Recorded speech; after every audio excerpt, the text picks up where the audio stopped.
All India radio 90 వసంతాలు పూర్తి ఆదిలాబాద్ ఆకాశవాణి కేంద్రం ఆధ్వర్యంలో వాక్థాన్ నిర్వహించారు.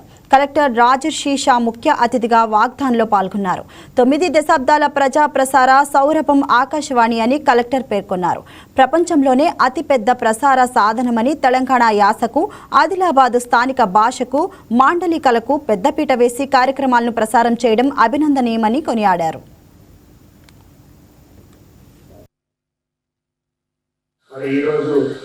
పండుగలో ఆ వేదికలో మనమందరూ కూడా ఆదిలాబాద్ జిల్లా హెడ్ క్వార్టర్లో పాల్గొంటున్నాము. ముందుగా అందరికీ కూడా ఆకాశవాణి 90 ఏళ్ళు సంవత్సరం పూర్తి చేసినందుకు అందరికీ కూడా శుభాకాంక్షలు తెలియజేస్తున్నాము.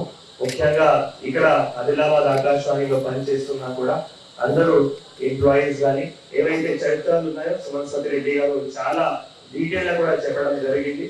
ముఖ్యంగా మీరు చూస్తే మన ఆకాశవాణి ఆదిలాబాద్ కూడా అంటే అప్పుడు only 1 of the 3 stations. So అది ఒక గొప్ప చరిత్ర ఆదిలాబాద్ కోసం కూడా. అంటే ఆదిలాబాద్ లో ఒకటి ఏం జరిగింది అంటే మనం ముందుగా చెప్పాలి అంటే ఇక్కడ కూడా మనం దేశంలో చెప్పుకోవచ్చు. ఆదిలాబాద్ లో 1 of the first 3 Akashvani all India radio కూడా స్టార్ట్ అయింది. ఫర్ ఎగ్జాంపుల్ మనం టీవీ ముక్త భారత అభియాన్ గురించి కానీ, ఆరోగ్య పాఠశాల గురించి కానీ, కేరీకే నుంచి కూడా వివిధ రకాల ఏవైతే పథకాలు ఉన్నాయో వాటన్నిటి గురించి కూడా మీ సర్వీసెస్ తీసుకొని మరి ఎందుకంటే చాలా మంది లిసనర్స్ కూడా ఉంటారు. అండ్ ఇంకా రిమోట్ ఏరియాలో అంటే ఇది చాలా సులభంగా పనిచేస్తాయి.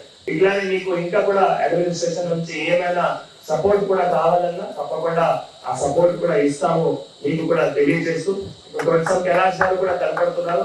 సో వారు కూడా మళ్ళీ మీ అందరికీ తెలుసు వారి గురించి కూడా మనం ఆకాశవాణి ద్వారానే మళ్ళీ మొత్తం జిల్లాలో కూడా ఏవైతే ఖ్యాతి వారు పొందినారు మరి మొత్తం ఆదివాసీ నుంచి ఉన్నారు ఖ్యాతి కూడా పొందినారు. One small voice from anywhere it is reaching to the entire country. Particularly for the Adilabad district, it's a very good Akashvani ikkada undadam.